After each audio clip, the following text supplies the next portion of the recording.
Naghahanap po ba kayo ng sariling rice milling machine? Or gusto nyo na magkaroon ng sariling kiskisan or kunuhan? Or merong rice milling sa inyong lugar pero sobrang layo naman at nahihirapan kayo na magbiyahe pa para pumunta sa mga rice milling para magpamil ng palay ninyo? Ang Veroserve Corporation po or VSC Agricultural Machineries ay nag-deliver at nag-install po kami ng mga makina na kunuhan, rice milling machine. Una po, meron po kaming Shin-Nong rice mill machine na made in South Korea. Again, made in South Korea po. Single phase lang, hindi na kailangan ng 3-phase transformer. May naka-built-in dito na 3 horsepower na electric motor at 1 horsepower po. 1 horsepower na electric motor sa ating palay pre-cleaner. At yung rice sorting machine naman po ay 90 watts lang po. Ang capacity nito ay nasa 300 hanggang 350 kilograms per hour na ang palay. Sa bigas na output naman po ay nasa 200 hanggang 250 kilograms per hour na output ng bigas. Ibig sabihin nasa 4 hanggang 5 sakong bigas bawat oras. Madali lang po siyang i-operate dahil plug and play lang po ito.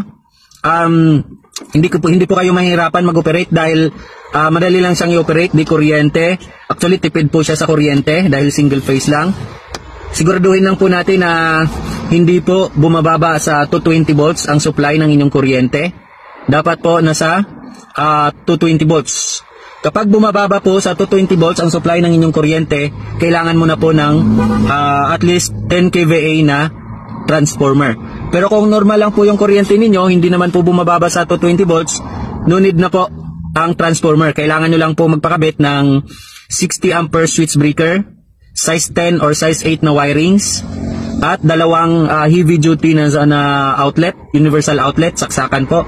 Yung pwede sa pambilog at pwede sa flat na saksakan. At least 20 amperes, pwede rin po 15 amperes or 16 amperes. Yun po. Ang kagandahan dito, ang makinang ito, 5-in-1 na po siya. Meron na pong naka-built-in na, of course, ang hopper niya mababa na lang. Nasa sahig na banda, hindi na mataas yung lagayan ng palay. Mababa na lang po yung lagayan ng palay. At may naka-built-in na rin po na elevator na nag-akyat ng mga unpolished rice. And then, meron na rin po siyang whitener polisher. And then, meron na rin po disc toner sa loob ng machine. Naka-built-in na po ang disc toner na kung saan, kahit mga pino, ng mga buhangin o mga bato-bato ay kaya po niyang i-separate. Malinis na po ang output ng bigas dito, wala na mga bato-bato. Ang kagandahan dito, less broken din po. Dahil, hindi tayo